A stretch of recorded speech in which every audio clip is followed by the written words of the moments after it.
Hello everyone, I am Pallavi Mishra and welcome back to my channel learn to teach. तो बात कर लेते हैं कानपुर यूनिवर्सिटी बीएड सेमेस्टर 4 वालों की। ठीक है, आपका paper number 3 which is process of curricular development, ये है आपका 30 मई को। ओके, सो यहाँ पर हम जो है कुछ इंपॉर्टेंट पॉइंट्स डिस्कस करेंगे इस चैप्टर, इस पेपर से रिलेटेड। आपके 58 पेजेस की टोटली पीडीएफ नोट्स हैं, तो मैं यहाँ पर कोशिश करूँगी कि जितने इंपॉर्टेंट पॉइंट्स हैं वो इसमें डिस्कस किए जा सकें। ठीक है, इससे पहले अगर आप मेरे चैनल पर नए हैं तो please like, share and subscribe the channel, क्योंकि आपके सब्सक्राइब करने से, आपके कमेंट करने से, लाइक करने से इस चैनल की रीच ज़्यादा से ज़्यादा जो इंग्लिश मीडियम स्टूडेंट्स हैं CSGMU के, उनके पास पहुंचेगी। ठीक है, चलिए वीडियो स्टार्ट करते हैं। तो सिंस ये है क्या प्रोसेस ऑफ करिकुलम डेवलपमेंट, ठीक है, तो जो भी स्कूल में करिकुलम होता है उसके डेवलपमेंट का प्रोसेस ही आपको इस पूरे में आपका जो पेपर है उसमें पढ़ना है। स्टार्ट कर लेते हैं। Concept of curriculum. The word curriculum originates from the Latin word, ये तो अभी तक आपको याद ही हो गया होगा, क्यूरे, which means to race course और द रेस, द पाथ और रनवे। ठीक है, okay. In an educational context, it refers to the planned and guided learning experience and intended outcomes that are formulated through systematic restrictions of knowledge and experiences. तो एक ये planned guided learning experience provide कराया जाता है in education के context में, intended outcome that are formulated through systematic reconstruction of knowledge. ठीक है, तो नॉलेज का जो कंस्ट्रक्शन होगा, रिकंस्ट्रक्शन होगा, वो सिस्टमैटिक वे में होगा, जो भी लर्निंग एक्सपीरियंसेस होंगे। ओके, तो यहाँ पर देख लेते हैं। In simple terms, the curriculum is everything that a school plans for its student to learn and both inside and outside the classroom. Clear हो गया, कुछ भी इसमें डिफिकल्ट नहीं है। जो भी इनसाइड आउटसाइड क्लासरूम में एक स्कूल प्रोवाइड कराता है, all comes in curriculum. Meaning of curriculum देख लेते हैं। देखिए, मीनिंग ऑफ करिकुलम में दो तरह का आता है, एक तो ट्रेडिशनल व्यू भी आता है और दूसरा होता है मॉडर्न व्यू। अब ट्रेडिशनल व्यू में क्या है? Curriculum is a fix set of subjects और syllabus to be covered in a specific time frame. ठीक है, तो कहीं कहीं पे जो ट्रेडिशनल व्यू पहले होता था, that is fix set of subjects होता था जिसको एक स्पेसिफिक टाइम में हमें कवर करना होता था। But now in modern view, curriculum includes not only the subject and content taught but also teaching methods, learning experiences, evaluation strategies. तो याद रखना है, अब करिकुलम के अंदर teaching method, learning experiences, evaluation, assessment, teaching strategies, teaching techniques, जो कुछ भी आएगा subject, everything comes in curriculum. Co-curricular activities, co-scholastic activities, curricular everything. ठीक है, whatever बच्चा जो है सीख रहा है इनसाइड या outside the classroom in school. Okay, चलिए इसमें क्वेश्चन है, it encompasses what is taught, मतलब कंटेंट, क्या पढ़ाया जाएगा, हाउ इट इज टॉट मतलब method, why it is taught मतलब उसको लिए गोल ऑब्जेक्टिव क्या है, क्या गोल और ऑब्जेक्टिव लेकर टीचिंग लर्निंग प्रोसेस को हम करा रहे हैं, and how learning is assessed means evaluation. ठीक है, तो ये सारी चीज़ें करिकुलम के अंतर्गत आ जाती हैं। चलिए आगे देखते हैं। अब देख लेते हैं यहाँ पर नेचर ऑफ करिकुलम। ठीक है, नेचर ऑफ करिकुलम कैसा होता है? Dynamic and evolving. Curriculum changes with time to meet societal and cultural and technological needs. ठीक है, जितने इंपॉर्टेंट या डिफिकल्ट पॉइंट होंगे मैं वही डिस्कस करूंगी यहाँ पर, क्योंकि इतना टाइम नहीं है कि पूरी 58 पेजेस की PDF को मैं एकदम आपको बहुत ज़्यादा एक्सप्लेन करूँ, तब तो ये वीडियो भी बहुत लंबा हो जाएगा और आपके पास भी अभी इतना टाइम नहीं है कि आप इतना उसे कर सकें। ठीक है, चलिए नेक्स्ट देख लेते हैं। पर्पसफुल होना चाहिए, तो ये तो समझ में आ गया। डायनेमिक होना चाहिए, फ्लेक्सिबल होना चाहिए, चेंज हो सकता है, need of the society, culture या टेक्नोलॉजी। पर्पसफुल होना चाहिए, specific educational goals and outcome in mind होना चाहिए, पर्पसफुली हम सिखाना चाहिए। Nature of curriculum, learner centred. बच्चे, अभी तक इतना तो समझ में आ गया है कि जो करिकुलम है वो बच्चे की नीड, इंटरेस्ट, एबिलिटी के अकॉर्डिंग होना चाहिए। ओके, कॉम्प्रिहेंसिव होना चाहिए, it includes academic subjects, values, skills, attitudes and extra curricular activities. ये जब सब कुछ इंक्लूड हो जाता है, that means it is a comprehensive. Okay, इसके बाद क्या है? एक कंटिन्यूस प्रोसेस है। Curriculum development is an on going process that requires regular evaluation and revision. Next देख लेते हैं। इंटरडिसिप्लिनरी भी होता है, it often integrate knowledges and skills across multiple subjects. ठीक है, तो कई सारे सब्जेक्ट्स को एक साथ इंटीग्रेट करके भी पढ़ाया जाता है। जैसे EVS में हम जो प्राइमरी ग्रेड में है तो उसमें हम साइंस के इन्वायरमेंट के मतलब ज्योग्राफी के भी कुछ टॉपिक्स उठा लिए जाते हैं, कुछ साइंस के भी टॉपिक लिए जाते हैं, ठीक है, कुछ हिस्ट्री सिविक्स ज्योग्राफी इससे भी कुछ ले लिया जाता है। तो ईवीएस एक इन्वायरमेंट सराउंडिंग के अकॉर्डिंग पढ़ाया जाता है प्राइमरी में। उसके बाद 6 to 10 तक क्या होता है, साइंस पढ़ाई जाती है, जिसमें physics chemistry maths physics chemistry और बायो के कंबाइंड चैप्टर्स पढ़ाए जाते हैं साइंस में, ठीक है। तो इसलिए ये इंटरडिसिप्लिनरी हो गया है। Now coming to the definitions, अब ये देखिए कुछ इंपॉर्टेंट डेफिनेशंस हैं, ये डायरेक्टली आ जाती हैं, तो इनको देख लेते हैं। Curriculum manifest life in its reality, ये किलपैट्रिक ने बोला था। In which barriers between subjects are broken down in is often called an integrated curriculum. तो किसने कहा था इंटीग्रेटेड करिकुलम क्या होता है, in which barriers between subjects are broken down, ठीक है। ऐसा नहीं है कि हम एक सब्जेक्ट को एक में ही पढ़ाएंगे, दूसरे में उसके बारे में कुछ नहीं पढ़ा सकते, इंटीग्रेटेड वे में पढ़ाना है। दैट इज किसने कहा था, हेंडरसन ने बोला था। Curriculum should be conceived as an epitome, ये तो अभी तक याद हो गया होगा। करिकुलम और एपिटोम वाली जहां भी डेफिनेशन आती है आपको फ्रोएबल लगा देना है। Curriculum includes all those activities which are utilised of the school to attain the aim of education, ये मुनरोक्स ने बोला था, मुनरो शायद नाम है। Core curriculum is rooted in a student's scientific, personal and social problem, James M Lake ने बोला था। Curriculum has the tool in the hands of artists, ये फेमस डेफिनेशन है, आ जाती है इसलिए मैंने लिखवा, ये ज़्यादातर मैंने देखा है कि सेकेंड सेमेस्टर में भी जहाँ जहाँ करिकुलम का यूज़ हुआ है वहाँ पे डेफिनेशन आई है। तो curriculum has the tool in the hands of artist teacher, जैसे इससे कुछ आएगा तो आप समझ लेंगे ये कनिंघम की डेफिनेशन है, ठीक है। Education is a natural harmonious and progressive development of man इनेट power, तो ये किसने बोला था, पेस्टोलॉजी ने बोला था।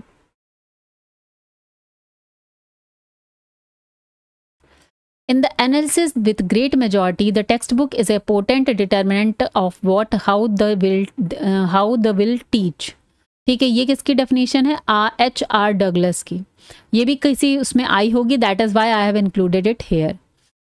The aim of education is exaltation of personality और सब रियलाइजेशन और making real the potentialities of self, तो ये रॉस ने बोला। Evaluation is a process of ascertaining और जजिंग द वैल्यू और amount of something by carefully appraisal, तो ये किसने बोला, गुड्स ने। तो यहाँ पर ये एसेसिंग होगा मेरे ख्याल से, जजिंग नहीं है, ठीक है, वो असर्टिंग नहीं है, तो ये गुड्स ने बोला। चलिए नीड देख लेते हैं, need for curriculum in schools. देखिए क्या क्या नीड्स हैं करिकुलम की। The curriculum plays a vital role in ensuring quality education, ठीक है। गाइड्स टीचिंग एंड लर्निंग, बिल्कुल सही है, टीचिंग लर्निंग को गाइड करता है। क्लियर प्लान होता है।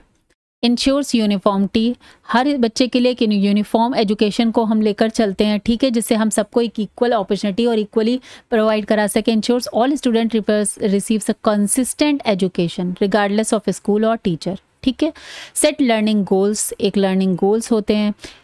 प्रोमोट्स होलिस्टिक डेवलपमेंट, ठीक है भाई।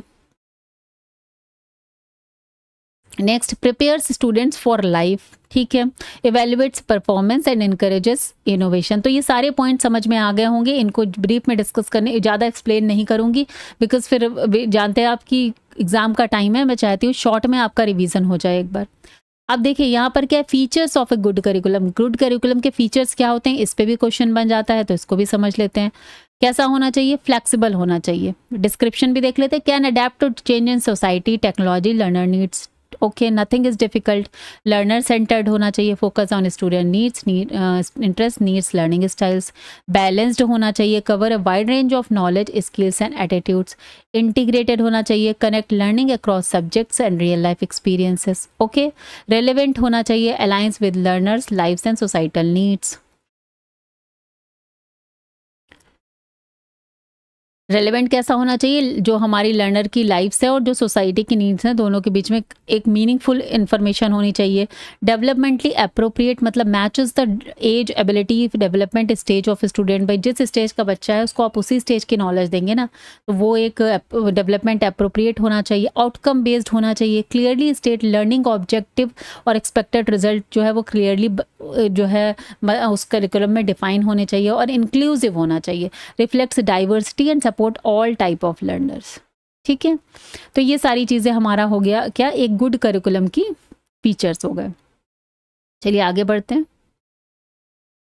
अब देखते हैं फेजेस ऑफ करिकुलम डेवलपमेंट। तो डेवलपमेंट के अगर फेजेस आते हैं तो यहाँ पर टोटल मेन जो 5 फेजेस माने जाते हैं करिकुलम डेवलपमेंट के। सबसे पहला फेज क्या होगा? Planning phase. सेकेंड फेज हो गया प्लान के बाद हम डिजाइन करेंगे, ओके। फिर थर्ड फेज क्या हो जाएगा? इम्प्लीमेंटेशन फेज, फिर उसका इम्प्लीमेंट करेंगे। और फोर्थ क्या हो जाएगा? इवैल्यूएशन फेज, फिर उसको इवैल्यूएट करेंगे कि वो कितना कारगर साबित हुआ है। और लास्ट में आता है एक रिवीजन फेज कि उसके बाद हम उस पर वापस से रिवाइज करेंगे उसको, ठीक है। चलिए अब इनके अंदर भी थोड़े थोड़े पॉइंट समझ लेते हैं। lays the foundation of curriculum development, identification of educational needs and goals, determination of target learners, understanding societal culture, individual needs, formation of curriculum committees, selection of curriculum model and approach. तो आई don't think कि इसमें से कुछ भी ऐसा समझाने वाला है, सभी कुछ समझ में आ रहा है, बहुत सिंपल लैंग्वेज में लिखा हुआ है। अब डिजाइनिंग में क्या क्या आ जाएगा? Structure and content of the curriculum, selection of content areas and subject, setting learning objectives and outcomes, choosing teaching strategies, deciding course duration, units and sequence, designing learning experiences। ठीक है ना। देखिए जब भी कोई टीचर क्लास में जाता है या स्कूल में बच्चा जो भी लर्निंग एक्सपीरियंस ले रहा है, तो ऐसा नहीं है कि रैंडम कुछ भी हो रहा है, वो पूरा एक करिकुलम का पार्ट है जिसका पूरा एक प्रोसेस के थ्रू उस करिकुलम को डेवलप किया गया है, ठीक है। आई डोंट नो जो लोग स्कूल में पढ़ाते हैं इस समय पे उनको पता है कि टीचर्स को ऑलरेडी सारा कुछ बता दिया जाता है, पूरा ईयरली प्लानर होता है स्कूल में, ठीक है। किस डेट को क्या होगा, किस डेट को क्या कराएंगे, कौन सा हम क्विज कराएंगे, कौन सा हम डे सेलिब्रेट करेंगे, किस दिन हम कौन सा चैप्टर कराएंगे, किस दिन हम कौन सी यूनिट खत्म कर देंगे। तो ये पूरा एक प्लान्ड होता है, कोई रैंडम चीज़ नहीं है, ठीक है। तो आप इसको वहाँ से जो है रिलेट करके चीज़ें समझेंगे। तो डिज़ाइन हो गया। अब इसके बाद उसको इम्प्लीमेंट करना, तो इम्प्लीमेंटेशन किसका होगा? टीचर ट्रेनिंग एंड प्रिपरेशन की जाएगी। भाई इम्प्लीमेंटेशन के लिए हमारे टीचर्स भी तो रेडी होने चाहिए। कौन सा टीचिंग मेथड एड होगा, रिसोर्सेज होंगे, क्लासरूम में इंटरेक्शन और इंटरेक्शनल एक्टिविटीज़ कैसे होंगे, instructional adjusting strategies based on classroom dynamics, ठीक है। तो ये इम्प्लीमेंटेशन फेज हो गया। लास्ट में आता है evaluation phase, assessment of curriculum effectiveness. अब ये चेक किया जाएगा कि भाई जो करिकुलम किया गया है असेसमेंट के थ्रू चेक किया जाएगा कि वो कितना इफेक्टिव रहा है। स्टूडेंट का असेसमेंट होगा, formative summative feedback from teachers and students लिया जाएगा, review of curriculum objective versus outcome किया जाएगा कि जो हमारा उद्देश्य था करिकुलम को बनाने में और जो अभी रिजल्ट निकल के आया है क्या दोनों सेम है, मैच कर रहे हैं, कहीं ना कहीं जा रहे हैं, तो वो रिव्यू किया जाएगा। आइडेंटिफाई एरियाज फॉर इम्प्रूवमेंट उसके और रिवीजन, उसके बाद आइडेंटिफाई करेंगे जाएंगे वो एरिया जहाँ पर अभी भी हम काम कर सकते हैं और उसके बाद जो है रिव्यू करा जाएगा। रिव्यू के बाद वापस से हम कुछ अगर चेंजेस ज़रूरी हैं तो हम वो चेंजेस करेंगे, making changes based on evaluation, ठीक है। तो ये समझ में आ गए होंगे 5 phases. These phases are cyclic process as the curriculum development is a continuous and dynamic activities। तो cyclic रिवीजन के बाद अगेन प्लानिंग, ठीक है, फिर डिजाइनिंग, फिर इम्प्लीमेंटेशन, फिर इवैल्यूएशन, फिर रिवीजन। तो ये चलने वाला एक साइक्लिक प्रोसेस है। चलिए अब देख लेते करिकुलम तो पढ़ लिया, अब सिलेबस के बारे में पढ़ लेते। The word syllabus come from the Latin word, sorry Latin नहीं, हर बार लैटिन ही हो रहा था, फ्रॉम ग्रीक वर्ड। सिलेबस जो है वो ग्रीक वर्ड से आता है स्टीबिया, ठीक है। A syllabus is a documents that outlines the topics, sub topics, learning objectives of a particular subject और cross to be taught during a specific period, term, semester और ईयर। क्लियरली जो भी टेक्स्ट बुक के through जो subject है, जो syllabus है, जो बीएड में अभी आप ये सिलेबस पढ़ रहे हैं, ये आपका जो टॉपिक्स पढ़ रहे हैं, यूनिट्स पढ़ रहे हैं फॉर योर एग्जाम, तो दिस कम्स इन सिलेबस। लेकिन करिकुलम में क्या आता है? जो आपकी टीचिंग होती है, जो फील्ड ट्रिप्स होती हैं, जो भी आपका वाइवा होता है या अदर कोई जो आपको प्रोजेक्ट दिया जाता है करने के लिए, तो वो सब हमारा टोटल मिला के करिकुलम हो जाता है, okay. It is usually prescribed by an educational board और institution, act as the guide for teacher and student. तो एजुकेशनल जैसे सिलेबस सीबीएसई के अकॉर्डिंग चलना है या आईसीएसई के अकॉर्डिंग चल रहा है, तो बुक्स अलग होती है ना, एनसीईआरटी बुक्स अलग हैं, आईसीएसई की बुक्स अलग हैं, तो वो सिलेबस जो है वो डिपेंड ऑन द बोर्ड्स पे करता है, ठीक है। अब कंपोनेंट्स क्या होंगे? कंपोनेंट्स पे आते हैं तो learning objectives, What students are expected to learn, knowledge, skills, attitude। Content या टॉपिक क्या होगा? Subject matter to be covered, unit, chapter, themes, time allocation, how much time should be spent on each topic, ये भी syllabus में decided है। Teaching method, strategies, lecture, discussion, activity, किस method के through जो है कंटेंट को डिलीवर किया जाएगा। नेक्स्ट आता है assessment and evaluation, type of test, projects, assignment, how learning will be measured, resources and material, text book, reference book, online content, teaching aid, ये सब यूज़ करना है। एक्टिविटी असाइनमेंट्स एंड प्रोजेक्ट्स, तो activities that promote deeper understanding and practical application. ठीक है, तो इसमें कुछ भी ऐसा टफ नहीं था, ये चीज़ें समझ में आ गई हैं। Now coming to the principle of syllabus development. अब सिलेबस डेवलपमेंट में क्या क्या प्रिंसिपल, क्या क्या रखा जाता है, तो सबसे पहले लर्नर सेंटर्ड हमेशा ही रखा जाता है। देखिए, अब जो हमारी पूरा ओवरऑल एजुकेशन सिस्टम है उसको लर्नर सेंटर्ड ही बनाने की कोशिश की जा रही है। जो हमारा एनसीएफ है वो भी यही कहता है कि बच्चा अपना नॉलेज खुद बनाता है, कंस्ट्रक्टिविस्ट थ्योरी पर अब काम करना है। ठीक है, रेलेवेंस होना चाहिए, कंटिन्यूटी एंड सीक्वेंस में होना चाहिए, बैलेंस्ड होना चाहिए, फ्लेक्सिबल होना चाहिए और इंटीग्रेशन होना चाहिए। तो देखिए, यही प्रिंसिपल करिकुलम के भी हैं, ऐसा नहीं कि कुछ उस वहाँ अलग है। तो थोड़ा सा आपको अगर अंडरस्टैंडिंग बेसिस पे चलेंगे तो यहाँ से भी आपको चीज़ें क्लियर हो जाएंगी। फंक्शन क्या है सिलेबस का, देखिए ये गाइडेंस टू टीचर्स है, इंफॉर्मेशन फॉर स्टूडेंट्स है, बेसिस फॉर इवैल्यूएशन है, रिसोर्स प्लानिंग एंड स्टैंडर्डाइजेशन। तो ठीक है, ये these are the functions of syllabus, और करिकुलम में भी ऑलमोस्ट सेम ही आता है। नाउ डिफरेंस देख लेते हैं, डेफिनेशन देख लेते हैं, outline of specific topic in a subject. ठीक है, जबकि ये क्या है, करिकुलम ये ग्रीक से है, ये लैटिन से है, पहला तो हो गया। Broader educational plan that includes entire learning experience. Okay, scope कैसा है भाई, इसका नैरो हो गया, इसका ब्रॉड हो गया।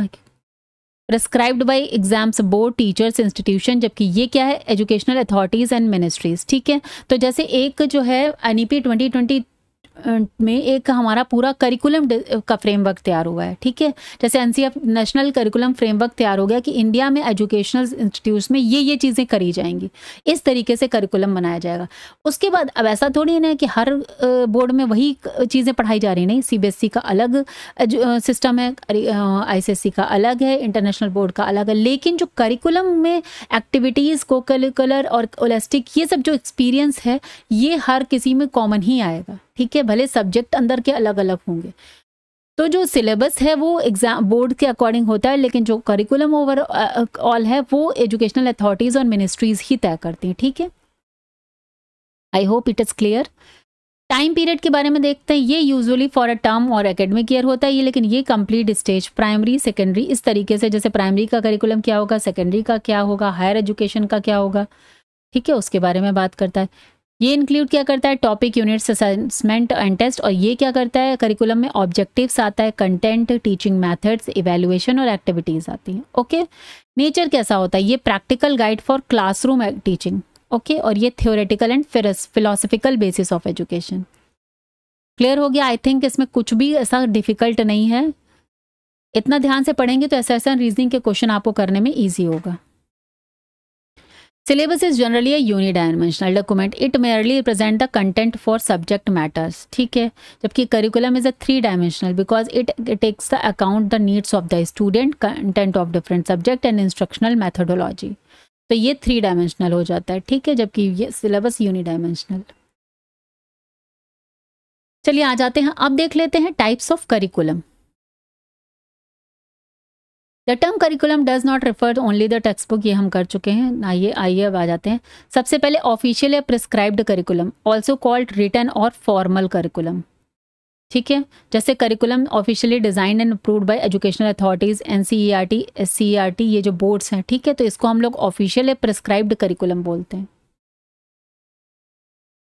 Syllabus and text book prescribed bye CBSE, ICSE और स्टेट बोर्ड्स। अब एक्चुअल टॉट करिकुलम क्या होता है, the part of the curriculum that teacher actually teach in the classroom. It may differ slightly from the prescribed curriculum depending on the resources and teachers approaches. ठीक है, तो वो depend on the teacher की approach या resource पर भी जो taught हो रहा है, that is actual taught curriculum. Hidden curriculum क्या है, unwritten unofficial lesson, values and attitudes learn in school. ठीक है, जैसे discipline, respect, team work, punctuality, gender roles etcetera. It influences personality and character development. तो किसको, पर्सनालिटी और character development को। एक बात आती है यहाँ पर, ये होता है इनफॉर्मल। ठीक है, तो ये हिडन करिकुलम जो है वो इनफॉर्मल में आता है, जबकि हमारा जो स्कूल एजुकेशन है वो फॉर्मल में आता है, और नॉन फॉर्मल में डिस्टेंस एजुकेशन वगैरह आता है, करस्पॉन्डेंस वाला। The hidden curriculum was coined by Philip W Jackson. ठीक है, डब्ल्यू जैक्सन अगर इनका नाम आ जाए, और इन्होंने किस में ये टाइटल किया था, लाइफ इन क्लासरूम। इस बुक में इन्होंने इसके बारे में बताया था। एक डेफिनेशन भी देख लेते हैं। So hidden curriculum is a set of unspoken or implicit rules and values that his students learn while attending a school। तो एल्सोपिक, ठीक है, याद रखिएगा, ये डेफिनेशन एक बार आई थी। Hidden curriculum is influenced by school culture, ठीक है। एक बात ये भी पॉइंट है, क्योंकि ये स्कूल में ही बच्चे सीख रहे हैं, तो ये एक तरह से स्कूल के कल्चर पर इन्फ्लुएंस्ड होता है, ठीक है। नल करिकुलम की बात कर लेते हैं। टॉपिक्स और कंटेंट नॉट इंक्लूडेड और intentionally left out from the formal curriculum. जैसे कि कुछ जो टॉपिक्स हैं जो इंटेंशनली लेफ्ट आउट हो जाते हैं, या मतलब इंक्लूड नहीं होते कंटेंट में, जो उन्हें बोलते हैं हमारा नल करिकुलम। एग्जाम्पल है exclusion of certain historical events और social issues from text book. अब देखिए हिस्ट्री में तो बहुत सारे इवेंट हैं आई हैं ना, हम कह देते हैं हमने पढ़ ली जैसे एंशियंट हिस्ट्री या मॉडर्न हिस्ट्री या मेडिवल हिस्ट्री, तो ऐसा नहीं है कि हम उसमें ऑल जितना भी कंटेंट है सब हमने वहाँ पर इंक्लूड कर लिया, सभी कुछ पढ़ लिया है, नहीं। तो जो चीज़ें छूट जाती हैं उनको हम लोग बोलते हैं null curriculum. Okay. Co-curricular curriculum क्या होता है? Activities that complement academic learning but are outside regular subjects, जैसे sports, debates, drama, art, music, field trips, ठीक है, nothing is complicated. Extra curricular में क्या होते हैं? जो स्कूल क्लब्स है, कम्युनिटी सर्विसेज है, स्काउट गाइड आजकल स्कूल्स में होता है, हॉबी क्लासेस कराई जाती है, एक्स्ट्रा एक्टिविटी क्लास एक दी जाती है, तो वो क्या हो गया? एक्स्ट्रा करिकुलर एक्टिविटी हो गया। Now coming to the core curriculum. Core is the minimum learning experience that an individual needs for leading a satisfactory life in a society। ठीक है, जो बच्चा स्कूल में जाता है तो पढ़ने लिखने जाता है, जैसे मैथ से पढ़ेगा, साइंस से पढ़ेगा, जो मिनिमम लर्निंग एक्सपीरियंस है जिसकी वजह से वो लाइफ सोसाइटी में एक अच्छी तरीके से जीत सके, ठीक है। A set of essential subjects और learning areas common to all students, this is not for individual, ये कॉमन टू ऑल स्टूडेंट्स है। The core curriculum also known as a core education और जनरल एजुकेशन, तो general education कहीं आ जाए तो भी यही है, और liberal arts. In core curriculum, among the compulsory subjects and optional subjects like fine arts, economics, language, music are also included. Math, science, arts, music, visual arts, English, history, geography are example of core curriculum। जैसे math stream से कोई पढ़ता है, ठीक है, कोई bio लेके पढ़ रहा है, कोई कॉमर्स लेके पढ़ रहा है, कोई आर्ट्स के सब्जेक्ट से पढ़ रहा है, ठीक है, लेकिन वो सब कोर करिकुलम के अंतर्गत ही आ रहा है, ठीक है, तो वो यहाँ पर उसी के बारे में बताया गया। This curriculum is psychological and child centred, ठीक है। अब ऐसा फोर्स नहीं है कि अगर किसी को मैथ्स में इंटरेस्ट नहीं है लेकिन वो फोर्स्ड है कि मैथ्स पढ़ना ही पड़ेगा। एक रेगुलर, देखिए 9-10 तक तो हर किसी को पढ़ना पड़ता है, क्योंकि इतना तो आपकी एसेंशियल लाइफ के लिए ज़रूरी है, ठीक है। ऐसा नहीं है कि स्टार्टिंग से ही आप कुछ नहीं पढ़ेंगे, लेकिन उसके बाद अपने मन का सब्जेक्ट चूज कर सकते हैं। The main objective of curriculum is to provide experience related to personal and social problem to all the youth. तभी सोसाइटी की सारी जो इतनी इंफॉर्मेशन है थ्रू हिस्ट्री, सिविक्स, ज्योग्राफी आपका साथ में वो भी दी जाती हैं। अब आ जाता है इंटीग्रेटेड करिकुलम। नाम से ही समझ में आ रहा है, एक साथ मिलाकर, combine knowledge and skills from different subjects into one learning experience, ठीक है। A project combining science, math and art, तो ये क्या हो गया? इंटीग्रेटेड कॉम्बिनेशन हो गया। Activity based learning emphasises learning through activities, experiments and hand on task, जहाँ पर करके सिखाया जाता है। लर्निंग बाय डूइंग, जैसे साइंस के एक्सपेरिमेंट्स हो गए। लर्निंग मैथ थ्रू गेम्स या क्राफ्ट बेस्ड लर्निंग, ठीक है। नाउ लास्ट है स्पाइरल करिकुलम। स्पाइरल करिकुलम क्या होता है? देखिए, curriculum design where topics are revisited and interval in each time at a deeper level. Like ये है कि जैसे कि एक एग्जांपल लेते हैं, मैथ्स की बात कर लेते हैं, तो फर्स्ट ग्रेड में पहले तो नंबर सिखाए गए, फिर एडिशन सिखाया गया, फिर सब्सट्रैक्शन सिखाया गया, फिर मल्टीप्लिकेशन सिखाया जाएगा, फिर जैसे जैसे ग्रेड बढ़ेगा फ्रैक्शंस पे आ जाएंगे, हम उनको परसेंटेज बताने लगेंगे, फिर और आगे बढ़ेंगे तो हम अलजेब्रा सिखाएंगे, ज्योमेट्री सिखाएंगे। तो क्या हो रहा है, ये एक ही मैथ्स का एक टॉपिक को लेकर, लाइक पहले हमने थर्ड में बेसिक सिखाया, फिर फोर्थ में उसका और एडवांस सिखाया, फिर 10th 9 10 तक जाते जाते वही ज्योमेट्री बहुत ही एक्स्ट्रा ऑर्डिनरी हो जाती है ना। तो अर्थमेटिक में नंबर्स आते हैं, ज्योमेट्री में इसी तरह। तो जो बेसिक कॉन्सेप्ट थर्ड से स्टार्ट किए वो मोर कॉम्प्लेक्स हो जाते हैं हायर ग्रेड में जाके, लेकिन बोलते तो ज्योमेट्री है ना, तो उसे हम क्या बोलते हैं? Spiral curriculum. चलिए अब आ जाते हैं कंपोनेंट्स ऑफ करिकुलम। तो कंपोनेंट्स में क्या आएगा? एम, गोल्स, ऑब्जेक्टिव, ठीक है। Aim broader long term outcomes. Goals कैसे रहेंगे? General statement what education seek to achieve. Goal क्या होता है? क्या हम एजुकेशन के थ्रू अचीव करना चाहते हैं। जनरल स्टेटमेंट, जैसे कि आप बच्चा जो है एक इस हमारी जो इंडियन सोसाइटी है उसके अकॉर्डिंग वो कैसा बने, ये हमारा इसका गोल होता है ना। ऑब्जेक्टिव क्या है? Specific measurable learning outcomes for student. तो वो ऑब्जेक्टिव है कि वो स्पेसिफिक किस, मेजरेबल है मतलब जिसको मेज़र किया जाए, वो किस ग्रुप से, किस स्ट्रीम से आगे बढ़ के वो किस क्षेत्र में जा रहा है, आप ये सब समझ सकते हैं इसको। जैसे साइंस इंजीनियर बन रहा है, डॉक्टर बन रहा है, इस तरह का कुछ अगर मेजरेबल लर्निंग आउटकम हम वहाँ से निकाल सकते हैं। तो एम तो बहुत ब्रॉडर हो गया, लॉन्ग टर्म है, to produce responsible citizen.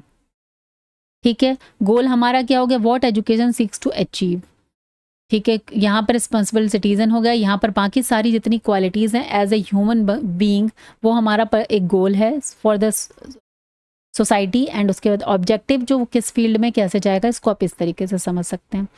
Content और subject matter, the knowledge skills values to be taught like math concepts literacy, ये जो कंटेंट रहेगा, लर्निंग एक्सपीरियंसेस रहेंगे और टीचिंग स्ट्रैटेजीज, ये सब कंपोनेंट करिकुलम का ही पार्ट है। इवैल्यूएशन एंड असेसमेंट, ठीक है, इसमें इतना डिस्कस नहीं करना। According to D K. Wheeler 5 stages in curriculum development, ये भी पूछ सकते हैं कि अकॉर्डिंग टू डी.के. व्हीलर कितनी है, तो 5 स्टेजेस हैं। ओके, नंबर पहली आती aim, goal, objective, second selection of learning experiences, third selection of content, fourth हमारा organization and integration of learning experiences, फिर इवैल्यूएशन। ठीक है, तो मेन ये 5 आ गए। नाउ ऑब्जेक्टिव क्या होगा किसी भी करिकुलम को डेवलप करने के लिए? भाई कॉग्निटिव, अफेक्टिव, सो ये सारे ही डेवलपमेंट चाहिए करिकुलम में लिए। Social and civic responsibility, personal growth, career readiness. भाई करियर तो ओरिएंटेड भी होना चाहिए ना, पढ़ लिख के फिर कुछ बनना भी तो है, लिवलीहुड के लिए अर्न भी तो करना है। Criteria for formulating educational objectives, अब कौन कौन से जो क्राइटेरिया रखे जाते हैं अपने एजुकेशनल ऑब्जेक्टिव्स को अचीव करने के लिए? सबसे पहले to ensure curriculum objectives are clear and effective होने चाहिए, they should follow these criteria. Clarity and specificity होनी चाहिए कि क्या स्पेसिफिक हमें चाहिए। मेजरेबिलिटी होनी चाहिए, मेज़र करे जा सकने चाहिए, जैसे ब्लूम्स की टेक्नोलॉजी में describe, analyse, design to make them measurable. Relevance होना चाहिए, needs, societal demand, national education goals. ठीक है, फिजिबिलिटी रियलिस्टिक होने चाहिए, ऐसा नहीं कि कुछ ऐसा एबिलिटी के अकॉर्डिंग होने चाहिए। Align with the broader goals होने चाहिए। Should contribute to overall aims and philosophy of the educational system. ठीक है, जैसे इंडियन सोसाइटी की फिलोसफी अलग है, वेस्टर्न की अलग है, यूरोपियन की अलग है, तो हर किस अपनी सोसाइटी के अकॉर्डिंग ही एजुकेशनल सिस्टम बनाया जाता है। Balance must address cognitive, affective, psychomotor domains. ठीक है, not just focus on knowledge, सिर्फ नॉलेज पे फोकस नहीं करना चाहिए, तो ये बैलेंस भी होना चाहिए। तो these are the criteria for the हमारा ऑब्जेक्टिव। भाई करिकुलम डेवलपमेंट के भी ये क्राइटेरिया है, लेकिन करिकुलम सबसे पहले तो क्या आता है? गोल्स ऑब्जेक्टिव सेट करने हैं ना, तो वो सेट करने का भी क्या क्राइटेरिया होगा? ये सारे क्राइटेरिया।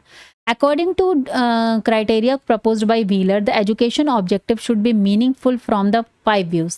5 views हैं इनके according: relationship with human rights, democratic dealing, social significance, individual and social needs, and balance.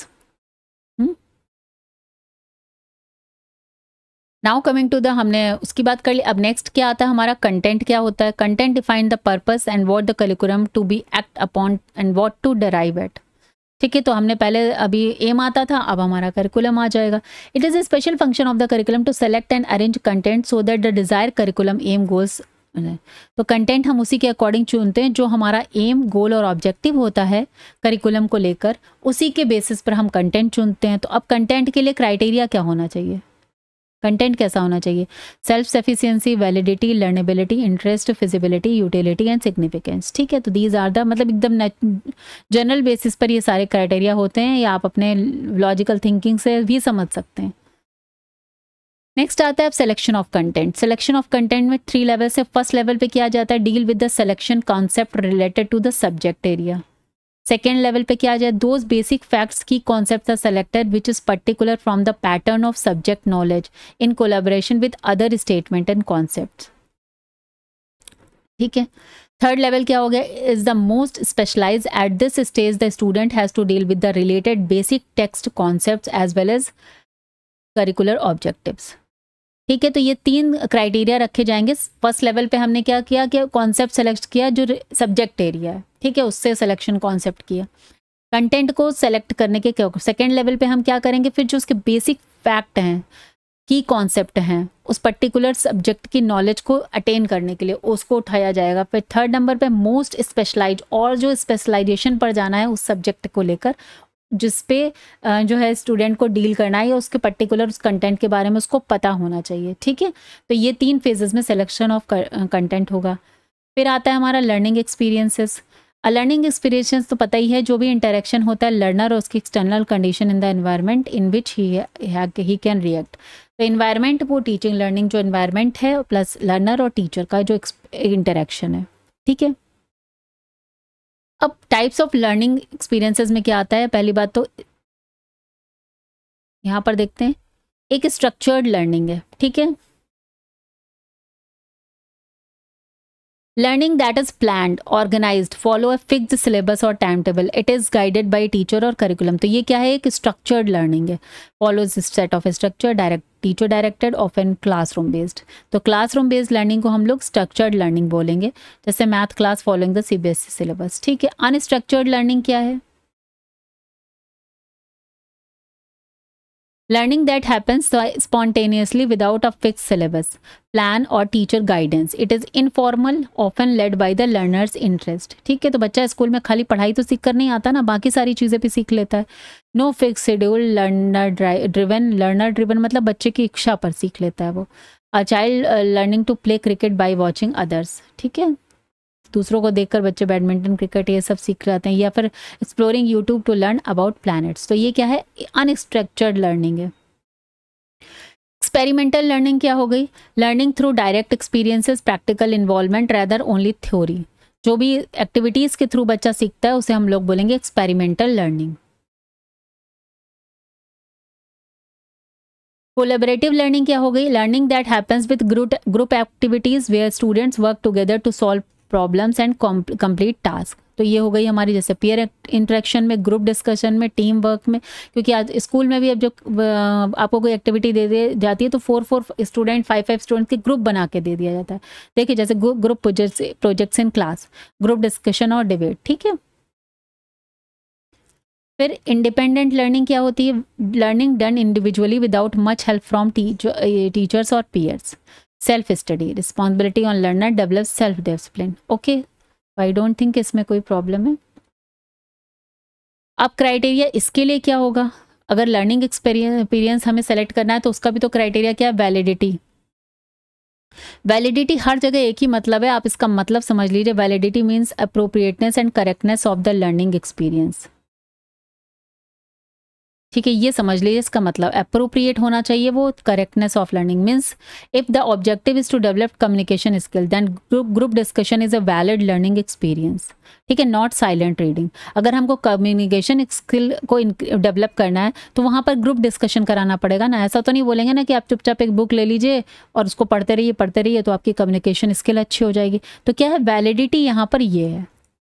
Okay, similarly broadness देख लेते हैं। Broadness refers to how comprehensive and inclusive the learning experience. Broadness मतलब कितना comprehensive है, कितनी wide range है उस चीज़ की। ठीक है, जैसे कि एग्जाम्पल से समझ लेते हैं, teaching about the environment should include scientific, ethical, social aspect, not just fact. ठीक है, तो सारे एस्पेक्ट, जब इन्वायरमेंट के बारे में बता रहे हैं तो आप उससे सारे एस्पेक्ट को उस पर डिस्कस करें। ये नहीं कि इन्वायरमेंट में बस ये होता है, ये होता है, ये होता है, इतना कर दिया काम नहीं चलेगा। तो उसे बोलते हैं ब्रॉडनेस या कॉम्प्रिहेंसिवनेस। नेक्स्ट आता है आपका diversification. Diversification meaning varied type of learning experience to cater different learning styles and abilities of student. ठीक है, जैसे एक एग्जाम्पल से समझ लेते हैं, while teaching a poem teacher में यूज रेसिटेशन, ड्राइंग या इनएक्टिंग सीन्स। मतलब आप कहते हैं ना कि बच्चे को जब पोएम सिखा रहे हैं तो कहीं गा के सिखाओ। वो आजकल वो क्या, एक रेसिटेशन में एक होता था ना, बच्चों को, छोटे बच्चों को बोला जाता है कि एक आप वो प्रॉप बना के लाओ, तो जिस पे बच्चा पोएम बोल रहा है या कुछ बोल रहा है उस पर एक उसी का मॉडल भी बना के ला रहा है या चार्ट पे बना के ला रहा है और साथ में एक्टिंग भी कर रहा है। तो क्या कर रहे हैं यहाँ पर, डाइवर्सिफिकेशन यहाँ पर यूज हो रहा है, डिफरेंट स्टाइल से सिखाया जा रहा है एक चीज़ को। रेलिवेंसी का मीन्स क्या होता है, learning experience should be meaningful. देखिए इन चीज़ों को आप समझ लीजिए, ये जो वर्ड हैं ये हर जगह लागू होते हैं। शुड बी मीनिंगफुल होना चाहिए, उसको बोलते हैं रेलेवेंट है। Like teaching banking by simulated real life money transactions और visiting a bank is more relevant that reading theory alone. तो अगर रेलेवेंट होगा कि अगर हमें किसी को टीचिंग बैंकिंग सिखानी है तो रियल लाइफ ट्रांजैक्शन करके उसको सिखाएं। रेलेवेंस होना चाहिए उस एक्सपीरियंस को, मीनिंगफुल होना चाहिए, ठीक है, कि हमने कभी बैंकिंग तो की नहीं, खाली थ्योरी पढ़ रहे हैं, तो शुड हैव प्रैक्टिकल एप्लीकेशन, इसको बोलते हैं रेलेवेंट। और लास्ट क्या है, पैटर्न या मॉडल क्या होता है? पैटर्न और मॉडल रेफरेंस डिजाइन और structure how learning experience are organised और डिलीवर्ड। तो ठीक है भाई, ये तो समझ में आ ही गया है कि मॉडल के थ्रू, पैटर्न के थ्रू, जैसे यूज 5E मॉडल, ये भी याद कर लीजिएगा, 5E मॉडल भी पूछ सकते हैं, engage, explore, explain, elaborate and evaluate, ठीक है। तो ये 5E के में आता है टर्म्स, हो सकता है कहीं पूछ ही दे, ठीक है।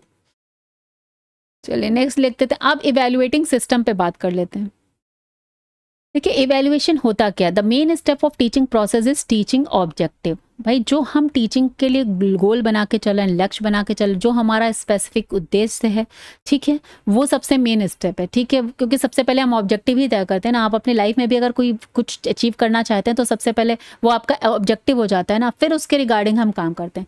Evaluation in education refers to the systematic process of assessing, measuring, judging the effectiveness of teaching, learning programs or student perform in order to improve educational outcome। तो इसलिए हम जो भी ये सब करिकुलम बनाया जाता है, इसको असेस करना, इवेल्युएट करना बहुत ज़रूरी है कि ये जो हमने बनाया, इसके थ्रू जो हमारे ऑब्जेक्टिव थे इस टीचिंग लर्निंग के लिए, जो हम बच्चे को सिखाना चाहते थे, क्या एग्जैक्टली हम वो कर पा रहे हैं, क्या ऐसा हो रहा है, इसका इवेल्युएशन करना बहुत ज़रूरी है। बच्चे का इवेल्युएशन अलग है, लेकिन इस करिकुलम का भी इवेल्युएशन टाइम पर करा जाता है और ये होना भी बहुत ज़रूरी है। तो evaluation in such a social psychological process which is used in day to day life, ठीक है, ये तो एक जनरल बात है। Kothari commission has defined the evaluation as evaluation is a continuous process. It forms an integral part of total education system, thus is intimately related to educational objectives। ये Kothari commission ने definition दी थी evaluation की। Evaluation is the process of gathering and interpreting evidences on changes on the behaviors of students as they progress through school। ये क्वेलन हैना की definition है। Evaluation is the group of that type of examination questions which are prepared for the treatment of any skills or ability। ये Garrett ने बोला था। तो ये definitions आई हुई हैं, इसलिए मैंने इनको यहाँ इंक्लूड कर दिया, अदरवाइज definitions तो बहुत सारी हैं। Characteristics of evaluation अब क्या हो सकती है? देखिए ये एकदम जनरल टॉपिक है। Estimate of ability, decision, revision of the process, finding about progress, presentation of details, inquiry and measurement, helpful in reform education system, knowledge of changes, providing flexibility and extensiveness and inclusive concept. ये सारे term बिल्कुल भी easy हैं, आपको समझ में आ गए होंगे, बहुत ज़्यादा एक्सप्लेन नहीं कर पाऊंगी, आगे बढ़ते हैं, ठीक है। Key features of evaluation, it is continuous and comprehensiveness. मैं कोशिश कर रही हूँ कि ये वीडियो थोड़ा बहुत बड़ा ना हो, लेकिन अगर बड़ा हो जाता है तो आप इसकी स्पीड इंक्रीज करके देख लीजिएगा, ठीक है। तो की फीचर्स क्या होने चाहिए? कॉन्टिन्यूस एंड कॉम्प्रिहेंसिव होना चाहिए। आपको पता है कि CCE ही हमारा जो इवेल्युएशन प्रोसेस है उसको भी NCF में 2005 में जो आया था उसमें CCE comprehensive and continuous evaluation ही माना गया था। It includes cognitive, affective and psychomotor domains. It helps in decision making in education। तो ये की फीचर्स होने चाहिए, ठीक है, इवेल्युएशन के। अब देख लेते हैं टर्म कौन कौन से रिलेटेड हैं इवेल्युएशन के। सबसे पहले test, examination, measurement and assessment, ठीक है।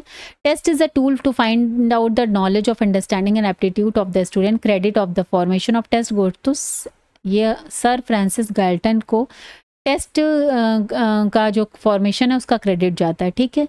Outlet is an American psychologist R.B. Capital who propounded different tools and tests। ये आई डोंट नो, ये आई थिंक रॉन्ग लिखा हुआ है। American psychologist who propounded different tools and tests for measuring and evaluating the work related human intellect, memory and compassion representation। तो ये definition समझ में आ गई होगी। टेस्ट बेसिकली होता क्या है वो। A test is a systematic procedure for comparing the behavior of two or more persons। Cronbach, ठीक है।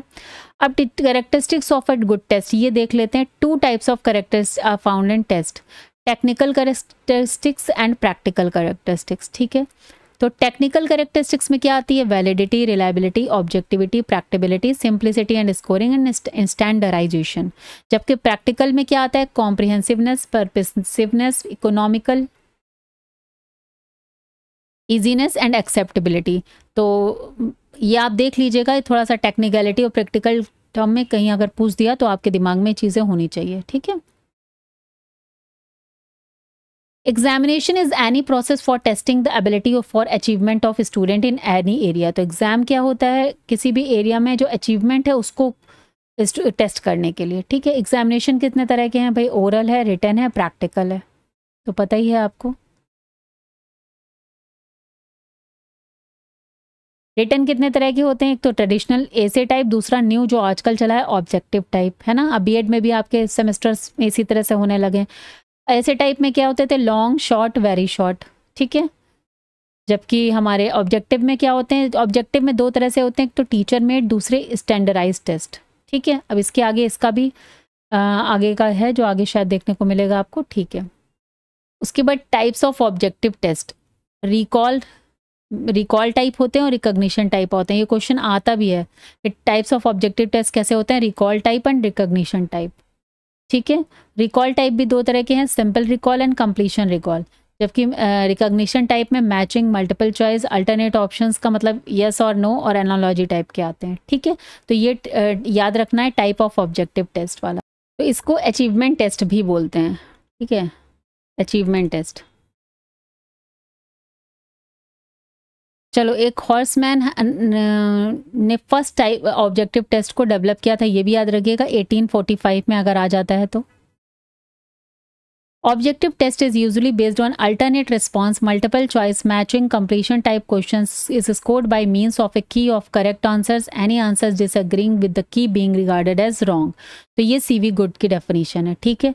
इतनी बड़ी डेफिनेशन याद करना इजी नहीं होता है, लेकिन कुछ कुछ वर्ड्स को लेकर आप कोरिलेट करके एक डेफिनेशन अपने दिमाग में रख सकते हैं।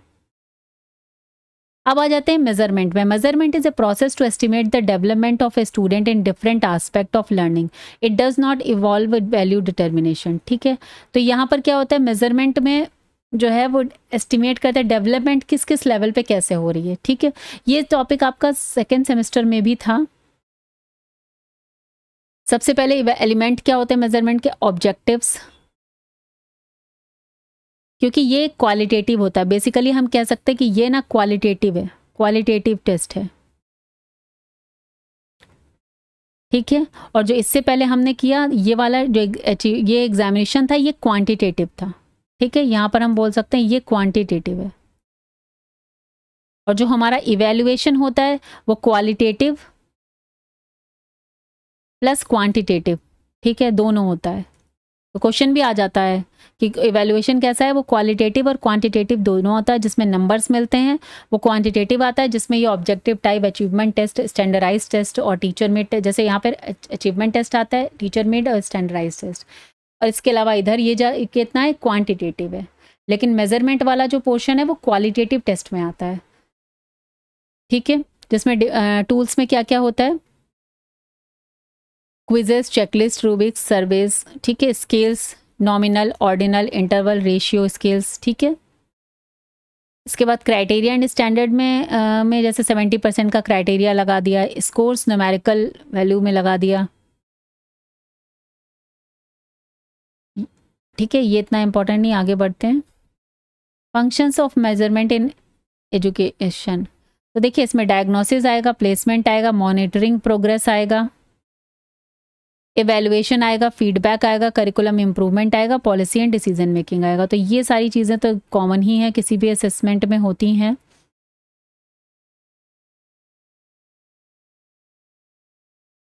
चलिए अब लास्ट देख लेते हैं assessment. Assessment is the process of estimating the status of buckles development in different aspect of learning.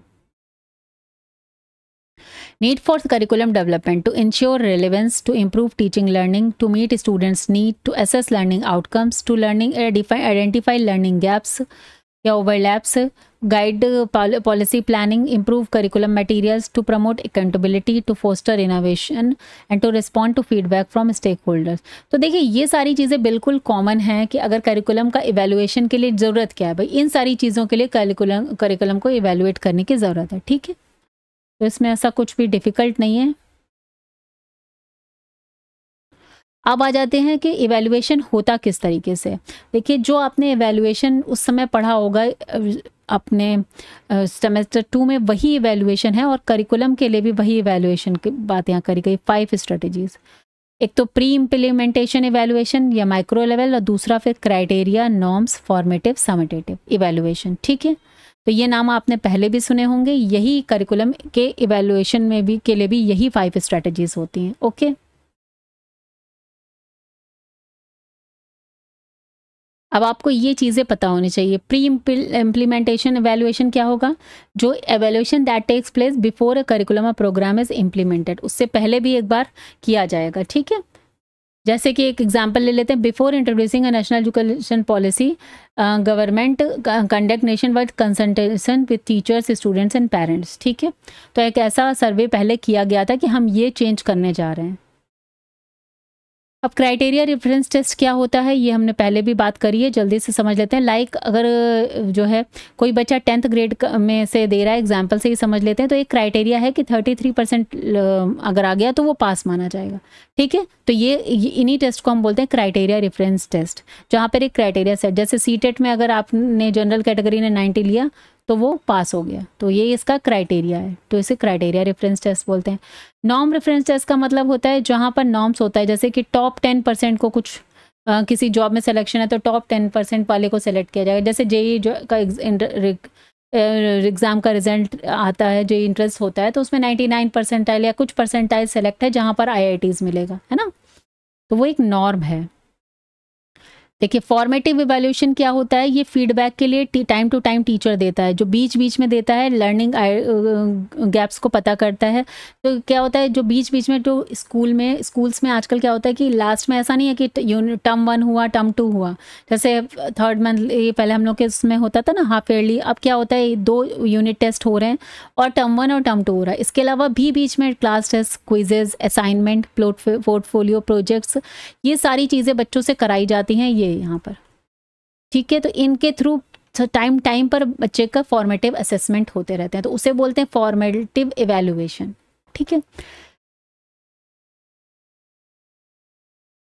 Oral question, assignment, classroom participation. ठीक है, इसके बेसिस पर हम लोग फीडबैक देते हैं और बच्चे को और इम्प्रूव करने के लिए जो है सजेशंस दिए जाते हैं पेरेंट्स को, और टीचर खुद भी देखता है कि कहाँ पे बच्चा लैक कर रहा है। तो this is basically used for identify the learning gaps, misconceptions या लर्निंग नीड्स। ठीक है, तो ये कंटिन्यूअस एंड इनफॉर्मल प्रोसेस चलता रहता है। लेकिन समेटेटिव असेसमेंट क्या होता है? समेटेटिव मतलब लास्ट में जो बताया जाता है, जो जैसे फाइनल बोर्ड्स के एग्जाम या टर्म 1 या टर्म 2 जो लास्ट में आपका हाफ ईयरली या एनुअल एग्जाम्स होते हैं, जहाँ final exams end of report या स्टैंडर्ड, इनको स्टैंडर्डाइज टेस्ट में भी आता है। ठीक है, तो वो वाले टीचर में टेस्ट होगा, कुछ टाइम पे टीचर उसको बना सकते हैं। तो ये इस तरीके से समेटेटिव भी हो गया हमारा। तो ये याद रखना है, क्राइटेरिया, नॉर्म्स, फॉर्मेटिव, समेटेटिव। इवैल्यूएशन क्या होता है, आगे बढ़ जाते हैं।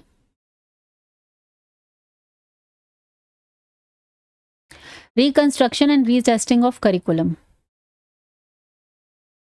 Curriculum and development in India is largely the responsibility of a school board and apex academic bodies like NCERT. ठीक है, the school principal and the teacher who have to implement the curriculum have to accept what is given to the goals are the basis for all responsible administrative activity. ठीक है, ये चीज़ भी पता है। In 1952, the Mudaliar Education Commission pointed out the defects in the various phases of curriculum administration and recommend these are the reforms. तो इन्होंने क्या reforms दिए थे? The present curriculum is narrow. उन्होंने 1952 में बताया था कि curriculum narrow है.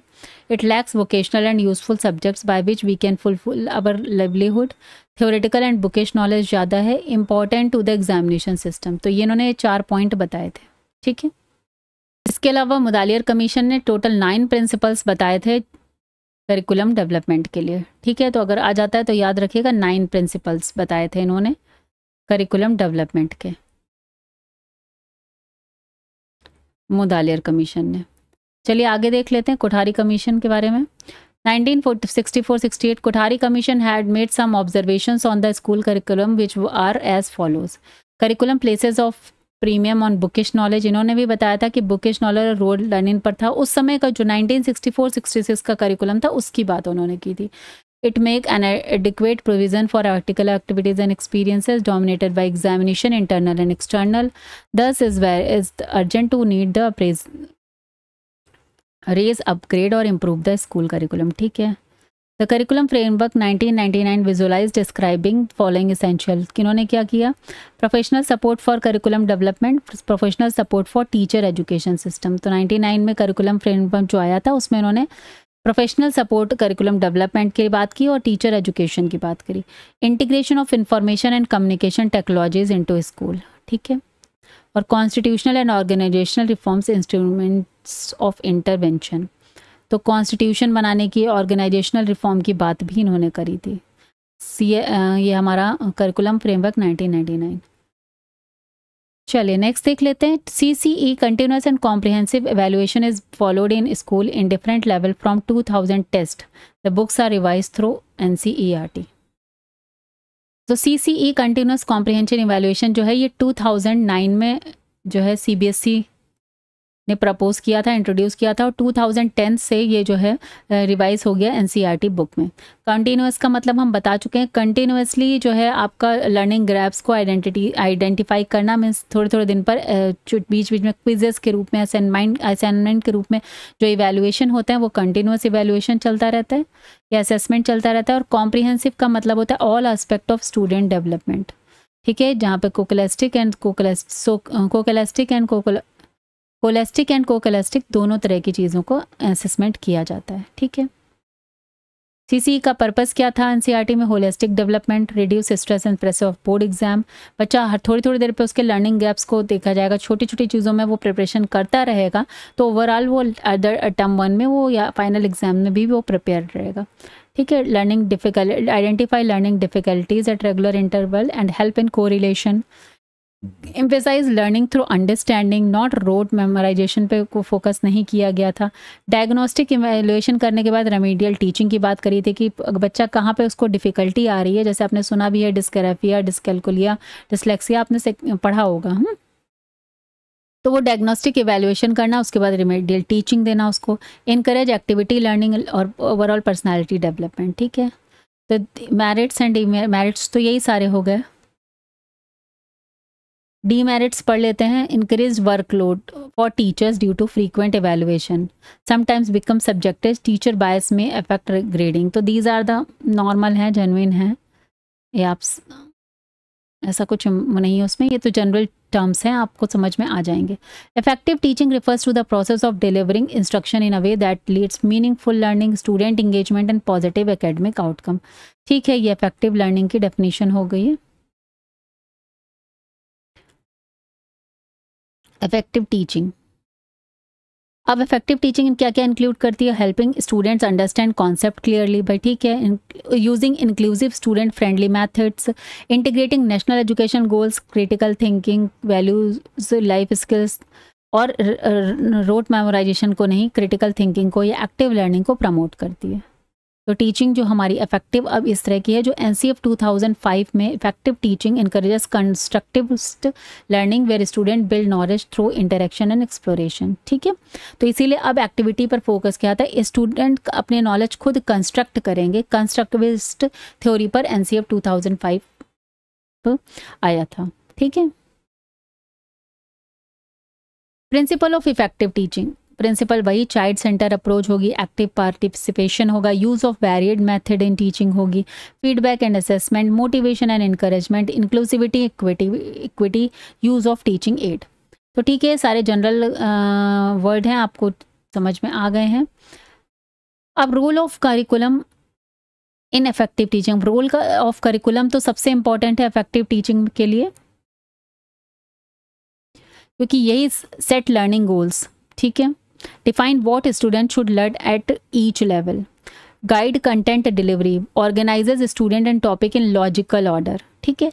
Ensure standardization, maintain uniformity across school and region, supports teacher planning, तो helps in designing lessons and selecting material, promotes holistic development, include moral values, life skills and citizenship education. ठीक है, इसमें कुछ भी ऐसा difficult नहीं है। अकॉर्डिंग टू एनसीईआरटी गाइडलाइन, ये पढ़ लीजिएगा, curriculum development is based on 4 pillars, जो इन यूनेस्को ने दिया था पहले, ठीक है ना, ये हमने पढ़ा था ना डॉलर्स रिपोर्ट में, बाद में यही एनसीईआरटी में भी डाल दिया गया, learning to know, learning to do, learning to live together and learning to be, जो हमने डॉलर्स रिपोर्ट में समझा था। Importance of curriculum in effective teaching, provide direction, directions को प्रोवाइड करेगा, इंसर्स क्वालिटी, अगर टीचिंग इफेक्टिव है तो ऑफ करिकुलम। अब अगर करिकुलम का तो बहुत बड़ा महत्व है, क्योंकि करिकुलम अगर सही है तो वो हमारी टीचिंग को इफेक्टिव बनाने के लिए सबसे इंपॉर्टेंट है, उसको डायरेक्शन देगा, एक क्वालिटी को इंश्योर करेगा, इनकॉर्पोरेट वैल्यूज एंड स्किल्स, ठीक है, facilitate assessment and promotes equity, इसको प्रमोट करेगा, ठीक है। तो ये सारी चीज़ें तो जनरल ही हैं। Role of teacher in curriculum development, क्या रोल है? सबसे बड़ा रोल है, teacher plays a crucial role in every stage of curriculum development, ठीक है। A practitioner in the classroom, their insights are essential in designing, implementing and improving curriculum. तो teacher का role तो इंपॉर्टेंट होता है करिकुलम डेवलपमेंट के लिए। The national curriculum framework NCF particularly in 2005 and aligned under NEP 2020 emphasize the active and central role of teachers in process of curriculum development. Teacher are not just implementers. So teachers को अब खाली implementers नहीं माना जाता है, उनका भी एक effective रोल है, because वो जानते हैं ना, but co-creator and facilitator of learning, क्योंकि वही तो टीचिंग लर्निंग प्रोसेस को इम्प्लीमेंट कर रहे हैं, तो उनका तो रोल इम्पॉर्टेंट हो जाता है।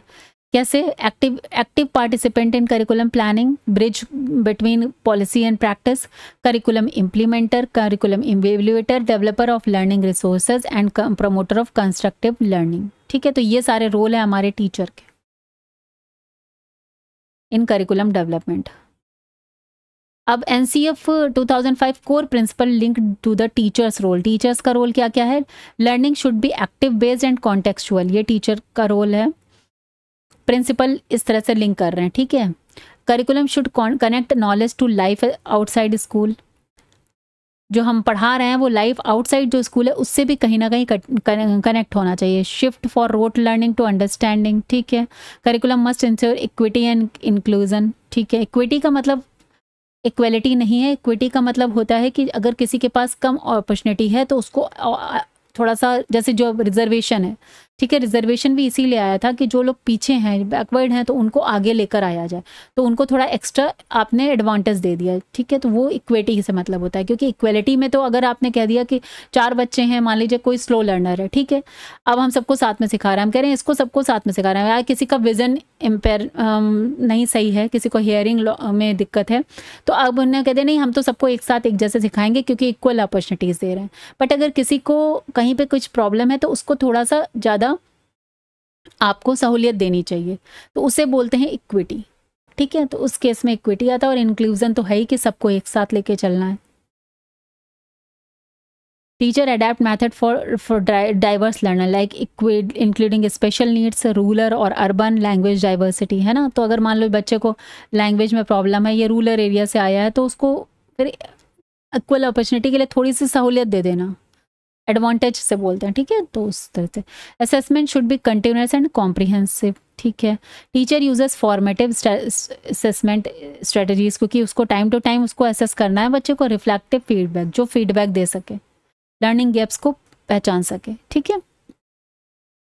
Now basic task involve in the development of curriculum. अब बेसिक टास्क क्या है? Curriculum development is a plan, systematic, continuous process. समझ में आ गया? इसमें ऐसा कुछ भी नहीं है। It involves multiple stages that ensures the curriculum is meaningful, goal oriented, suitable for learners, holistic development, ठीक है भाई। सारे पॉइंट अभी तक समझ में आ गए होंगे, इतना डिस्कशन ऑलरेडी हो गया, हम 21 पेजेस पे पहुंच चुके हैं। देखती हूँ मैं कहाँ तक इसको कंटिन्यू करूँगी, अदरवाइज हम फिर सेकेंड क्लास करेंगे। Establishing the philosophy of education. Basic task क्या है? सबसे पहले जो फिलोसफी ऑफ एजुकेशन है उसको इस्टेब्लिश करना। The philosophical foundation guides the purpose and direction of curriculum, ठीक है। It reflects national goals, values, beliefs about teaching, learning and human development. तो चीज़ें क्लियर हैं। For example, education is guided by values such as democracy, secularism, equality, holistic development. ठीक है, तो वही हमारी जो नेशनल एजुकेशन पॉलिसी है या एनसीएफ है, उसमें वही चीज़ें लागू की गई जैसा इंडिया का आपका जो सोसाइटी है या इंडियन कल्चर है उसके अकॉर्डिंग। असेसिंग नीड्स,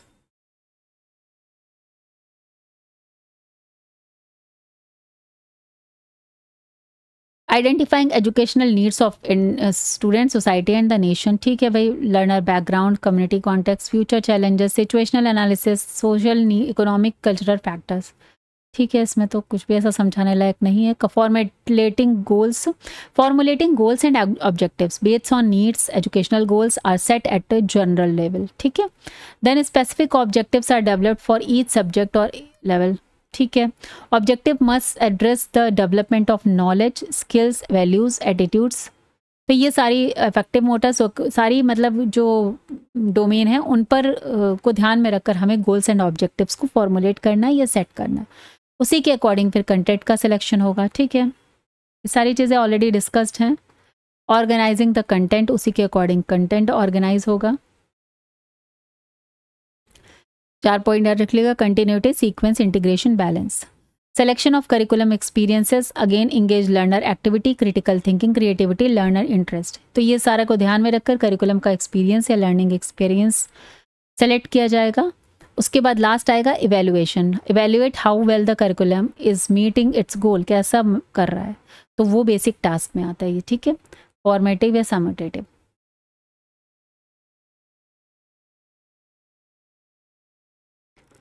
अब देख लेते कुछ रिकमेंडेशंस थी जो कोठारी कमीशन की ऑन करिकुलम थी। जैसे कॉमन स्कूल सिस्टम इन्होंने दिया था, ऑल राउंड डेवलपमेंट की बात की थी, कोर करिकुलम दिया था, 3 language formula, work experience, SUPW schools में कराया जाता था, emphasis on science and maths, moral and value education, curriculum modernisation जिसमें टेक्नोलॉजी का यूज हो, स्टूडेंट की नीड्स हो, सोसाइटल नीड्स मैच हो, नेशनल इंटीग्रेशन कंटेंट और जो है एक्टिविटी बेस्ड लर्निंग। ठीक है, तो ये सारे जो है हमारे पॉइंट्स हैं जो कोठारी कमीशन ने सजेस्ट किए थे करिकुलम के लिए। ओके, रिकमेंडेशन थी। तो यहाँ पर आपकी यूनिट 1 कंप्लीट हो गई है और चलिए मिलते हैं नेक्स्ट वीडियो में। Till then bye bye, take care, have a nice day, thank you.